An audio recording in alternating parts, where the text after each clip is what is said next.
In a small, poor village surrounded by dry mountains and dusty roads, there lived a 14-year-old boy named Ayan. The village had no school, no proper roads, and very little hope. Most children stopped studying at a young age because their families were too poor. Every day, Ayan listened to the villagers complain about poverty and their difficult lives. Everyone talked about problems, but nobody tried to change anything. Ayan's father was a sick laborer, and his mother earned a little money by sewing old clothes for neighbors. Their house was small and damaged, but Ayan carried a powerful dream in his heart. He wanted to build a school in his village. One day, while walking through the market, Ayan noticed a tea seller making good money near the bus station. At that moment, an idea came into his mind. The next morning, he asked his mother for permission to start selling tea. His mother smiled and said, "You are still a child. Business is not easy." But Ayan was serious. He borrowed a small amount of money, bought a secondhand kettle, tea leaves, sugar, and plastic cups, then started selling tea near the bus station. The first days were difficult. People laughed at him. Some said, "Go home, kid." One man even knocked over part of his cart, spilling the tea onto the ground. Ayan felt hurt and embarrassed, but he refused to quit. Every morning, he woke up before sunrise, sold tea all day, and studied old books at night.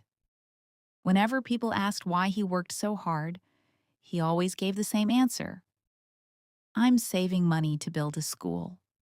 Slowly, people began to respect him. Customers returned every day to buy tea from the hardworking young boy with the big dream.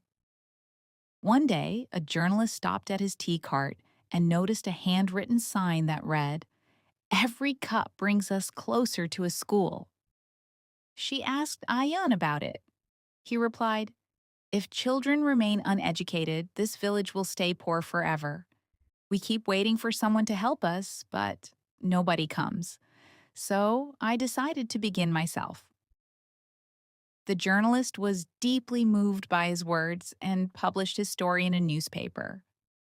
Soon, many people heard about Ayan. Some donated books, others donated money or construction materials. But not everyone supported him. Some villagers mocked him and said, "A tea seller can never build a school?" Those words hurt Ayan, but he continued working without stopping. Slowly, the villagers themselves began helping. Some donated land, others carried bricks, and many volunteered their labor. After 2 years of hard work and sacrifice, a small school was finally built in the village. It had only 3 classrooms, a tiny office, and old wooden chairs. But to the villagers, it felt like a palace.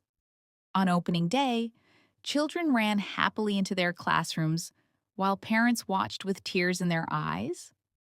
Ayan stood quietly in front of the school, looking at the children with pride.